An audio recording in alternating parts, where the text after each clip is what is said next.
Assalamualaikum warahmatullahi wabarakatuh. Alhamdulillahirabbil alamin. Astagfirullah. Assalamualaikum warahmatullahi wabarakatuh. Alhamdulillahirabbil alamin. Allahumma shalli ala sayyidina Muhammad wa ala ali sayyidina Muhammad.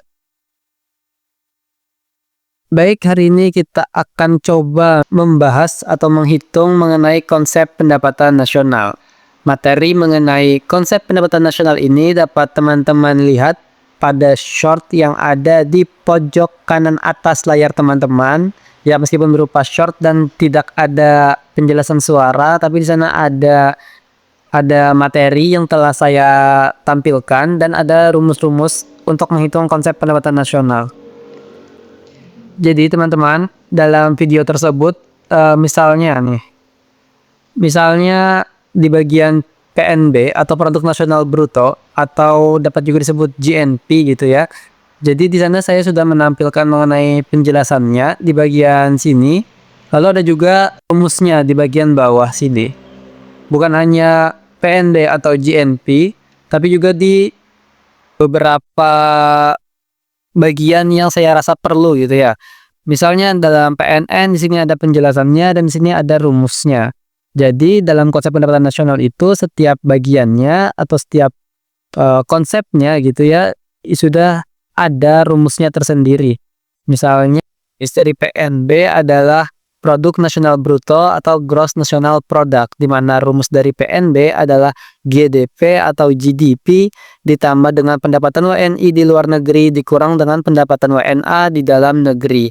Oke, sebagai catatan ya, dalam kurung ini bukanlah kali, karena dalam matematika biasanya kita dapat menemukan dalam kurung itu maksudnya adalah kali. Nah, jadi di sini saya meletakkan dalam kurung, ini adalah istilah bahasa Inggrisnya. Misal PNB dalam kurung GNP. Sebenarnya maksudnya itu adalah produk nasional bruto atau gross national product gitu ya. Untuk supaya tidak salah paham maksud saya gitu. Karena dalam video sebelumnya itu saya tidak menjelaskan hal tersebut.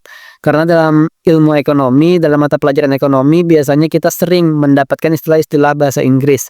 Apalagi jika teman-teman misalnya ikut lomba atau ikut olimpiade atau kalau di madrasah itu ada namanya KSM atau kompetisi sains madrasah, juga ada bahasa Inggrisnya. Jadi agar lebih familiar dalam penggunaan istilah bahasa Inggris.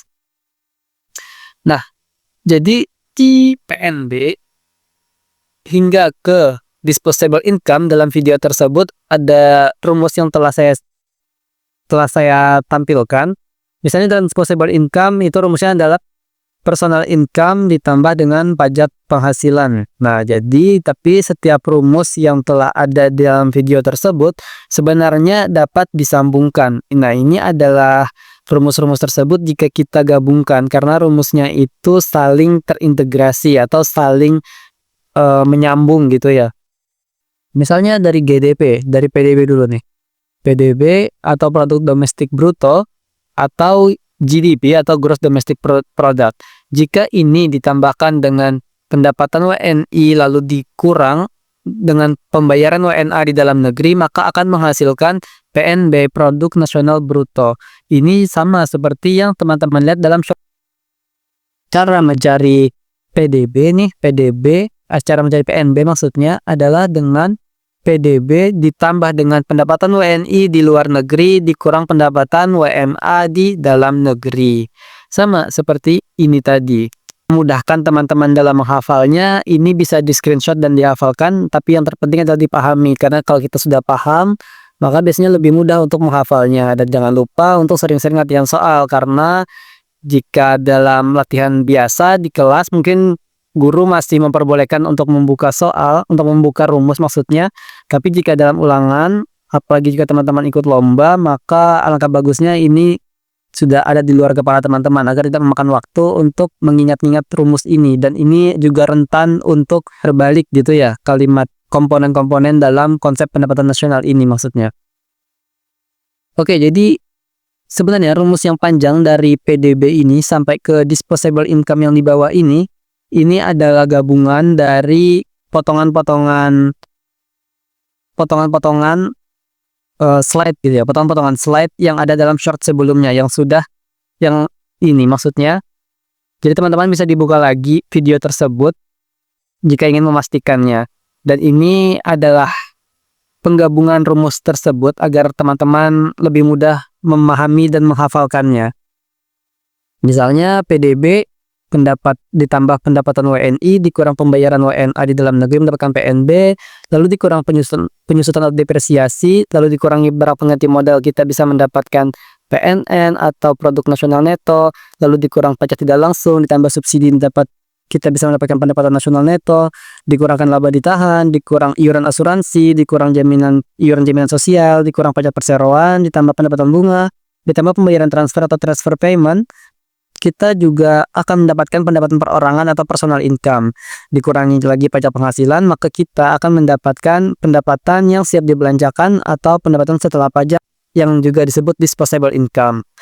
Tetapi rumus-rumus ini tidak selalu kita gunakan dalam setiap soal, karena biasanya kan dalam soal itu ada beberapa data yang kita ketahui, jadi rumusnya bisa kita potong, bisa kita sesuaikan dengan data-data apa saja yang diketahui dalam soal. Misalnya dalam soal hanya ada laba ditahan, maka fokus kepada laba ditahannya. Atau adanya laba ditahan, pajak perseroan, dan yang lain misalnya, maka kita bisa fokus ke bagian itu saja. Dan ingat, data-data dalam soal pun juga bisa jadi dilebihkan oleh pembuat soal untuk mengecoh kita, karena mungkin beberapa dari kita mengira bahwa semua data itu akan digunakan untuk menghitung, padahal tidak selalu seperti itu, karena beberapa data bisa jadi hanya digunakan untuk mengecoh kita gitu ya. Baik, ini ada contoh soal agar kita lebih memahami mengenai materi ini, yaitu menghitung konsep pendapatan nasional. Sebuah negara memiliki data sebagai berikut dalam miliar ya, dalam miliar. Produk domestik bruto senilai 310, produk yang dihasilkan WNA 50 miliar rupiah, produk yang dihasilkan WNI di luar negeri 25 miliar rupiah, dan seterusnya sampai pajak langsung senilai 10 miliar rupiah. Pertanyaannya nih, hitunglah pendapatan yang siap dibelanjakan atau disposable income. Jadi kita fokus kepada disposable income. Rumus dari disposable income tadi adalah yang paling bawah nih, yang paling bawah. Jadi dari data-data tersebut dapat kita urutkan data-data tersebut sesuai dengan urutan yang ada di rumus ini, yang ada di rumus ini, sehingga kita dapat mengetahui berapa angka disposable income yang ditanyakan di soal ini. Oke, jadi ini dalam layar teman-teman, ini saya sudah mengurutkan nih apa-apa saja yang diketahui dari data-data dalam soal tadi. Misalnya PDB atau GDP yang paling atas ditambah produk WNI di luar negeri dikurang dengan produk WNA di dalam negeri. Jadi fokus juga kepada lambang ini ya, ini maksudnya ditambah dan ini maksudnya dikurang. Maka jika PDB ditambah dengan produk WNI dan dikurang produk WNA akan menghasilkan PNB atau GNP. Kok bisa gitu? Nah, jadi kita fokus ke rumus ini tadi. Yang pertama adalah PDB atau produk domestik brutonya ditambah dengan pendapatan WNI dikurang dengan pembayaran WNA, maka menghasilkan produk nasional bruto. Kita lihat di soal. Nah, kan jadi produk domestik brutonya ada, sudah diketahui angkanya. Lalu ada di sini WNA, lalu di sini ada WNI. Tinggal kita masukkan kepada lembar jawaban teman-teman nanti ya. Tergantung dari soal gurunya. Nah, lalu setelah PNB ini apa sih? Setelah PNB, kita lihat lagi nih di rumusnya. Setelah PNB tadi kan, nih misalnya kita sudah dapat PNB di bagian sini, lalu dikurang lagi penyusutan atau depresiasi dan barang pengganti modal untuk mendapatkan produk nasional neto atau net national product. Tetapi dalam soal dapat kita lihat bahwa penyusutan dan pergantian modal ini jadi satu poin gitu ya. Jadi satu poin. Jadi nggak apa-apa, nggak usah kita pisah. Karena dalam soal tergabung, jadi di sini pun juga kita gabung, tidak apa-apa, penyusutan dan pergantian modal. Nah, dan ingat lambangnya adalah dikurang untuk mendapatkan produk nasional neto atau net national product. Lalu dikurang pajak tidak langsung. Nah, bagaimana nih dengan pajak tidak langsung? Setelah dikurangkan pajak tidak langsung, maka akan kita dapatkan pendapatan nasional neto gitu ya. Ya, pendapatan nasional neto atau net national income.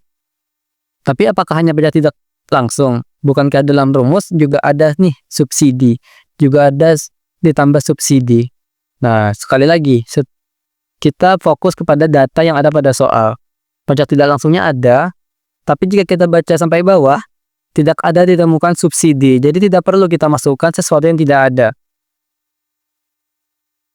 Produk nasional neto atau net national product dikurang pajak tidak langsung, kita bisa langsung mendapatkan pendapatan nasional neto atau net national income. Jadi tidak perlu mencari-cari, tidak ada. Misalnya subsidi tidak ada dalam soal, tidak perlu kita masukkan ke dalam jawaban kita gitu ya.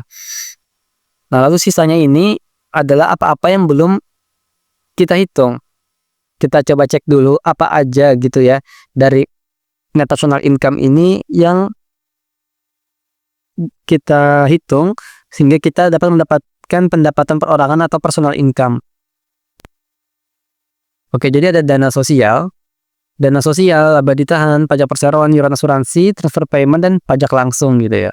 Nah, untuk dana sosial, laba ditahan, pajak perseroan, iuran asuransi, semuanya ini masuk ke perhitungan ini tadi ya. Laba ditahan, iuran asuransi, dana sosial, dan pajak perseroan. Semuanya dikurangkan nih. Jadi pendapatan nasional neto kita kurangkan dengan laba ditahan, iuran asuransi, dana sosial, pajak perseroan. Tetapi kita tambahkan dengan transfer payment atau transfer payment pemerintah itu ya. Pembayaran transfer pemerintah. Kok gitu? Nah, kembali lagi ke rumus ini tadi ya. Jadi kita fokus pada apa yang ada. Nah, jadi itu tuh semuanya ada di sini. Nah, tapi jika memang tidak ada dalam rumus ini di data yang disediakan dalam soal, sekali lagi tidak perlu teman-teman cari. Fokus pada apa yang ada dalam soal. Lalu setelah ini sudah dituliskan, lalu kita cari pendapatan perorangannya. Jadi untuk angka-angkanya ini semuanya ada di sebelah sini, di titik-titik ini yang dituliskan ini adalah angka-angkanya. Tapi kita fokus kepada strukturnya dulu, apakah teman-teman paham atau tidak nih maksudnya. Nah, lalu setelah pendapatan perorangan atau personal income tadi dikurangkan pajak langsung, maka kita bisa mendapatkan jawaban dari pertanyaan yang diajukan dalam soal, yaitu pendapatan yang siap dibelanjakan atau disposable income. Oke, nah di sini saya sudah menuliskan nih angka-angka yang ada dalam soal. Jadi kita tinggal memasukkan saja angka-angka pada data ini ke dalam lembar jawaban teman-teman. Misalnya PDB-nya 310, WNA-nya, produk WNA-nya 50, dan produk WNI-nya 25. Nah, di sini tinggal kita masukkan nih. PDB-nya 310. Ya, PDB-nya 310. Lalu WNI-nya kan sekali lagi ini ditambah, lalu dikurang. Jadi jangan sampai teman-teman khilaf ya, ditambah keduanya atau dikurang keduanya atau malah terbalik.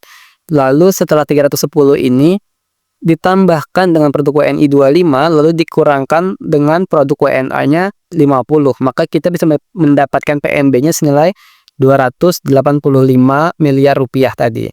Nah, sisanya ini juga sama saja seperti yang ini tadi, urutannya sama sesuai apa yang ada dalam soal, dan angka-angka yang ada di sini tinggal teman-teman masukkan saja dari data yang ada pada soal ini. Oke, sekali lagi untuk memahamkan.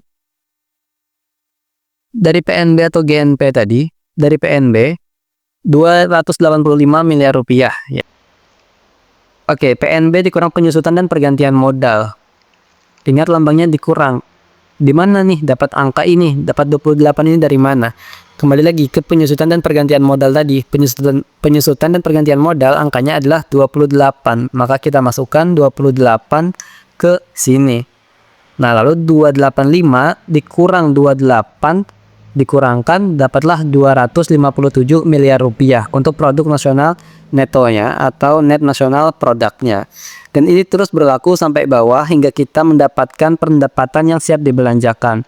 Dan ingat harus fokus melihat, jangan sampai terbalik menghitungnya, karena di sini operasi bilangannya sudah jelas gitu ya. Jadi teman-teman memang harus memahami dan Alangkah baiknya dihafal, karena jika teman-teman sedang ujian atau teman-teman sedang ikut lomba, maka kecil kemungkinan teman-teman akan diperbolehkan untuk membuka rumus gitu ya. Mungkin ada beberapa lomba, ada beberapa ujian yang memang textbook atau open book maksudnya. Mungkin memang ada beberapa ujian yang memperbolehkan buka buku, mungkin tergantung gurunya. Misalnya ulangan harian aja itu, tapi alangkah bagusnya untuk menghemat waktu teman-teman bisa menghafalkan dan jangan sampai terbalik gitu ya. Jadi kalau memang dikurang, maka dikurang, jika memang ditambah, ditambah. Seperti ini 217 kita kurangkan 15, kita kurangkan 20, kita kurangkan 16, kita kurangkan lagi 22, baru kita tambahkan dengan 18. Jangan sampai terbalik, maka kita akan mendapatkan 162 miliar rupiah. Lalu dikurangkan lagi nih pajak langsung sesuai rumus tadi, dikurangkan pajak langsung. Jadi 162 dikurang 10 dapatlah 152 sebagai hasil akhir. Oke. Semoga bisa dipahami dan ingat kata Imam Syafi'i, barang siapa yang tidak tahan lelahnya belajar maka dia akan menanggung perihnya kebodohan. Jadi teman-teman, insya Allah jika kita terus berusaha untuk belajar dan memahami, karena menuntut ilmu sendiri adalah sebuah ibadah, jadi jangan sampai patah semangat. Semoga teman-teman dimampukan untuk mencapai tujuannya dalam hidup, untuk membanggakan orang tuanya gitu ya. Dan juga jika ada saran atau tambahan bisa disampaikan di kolom komentar. Semoga saran tambahan teman-teman bisa mengeringankan hisab saya di akhirat kelak. Baik, sampai bertemu di video berikutnya. Minta maaf, minta halal, minta ridho. Kalau kata orang Banjar itu, ya minta rela juga. Wassalamualaikum warahmatullahi wabarakatuh.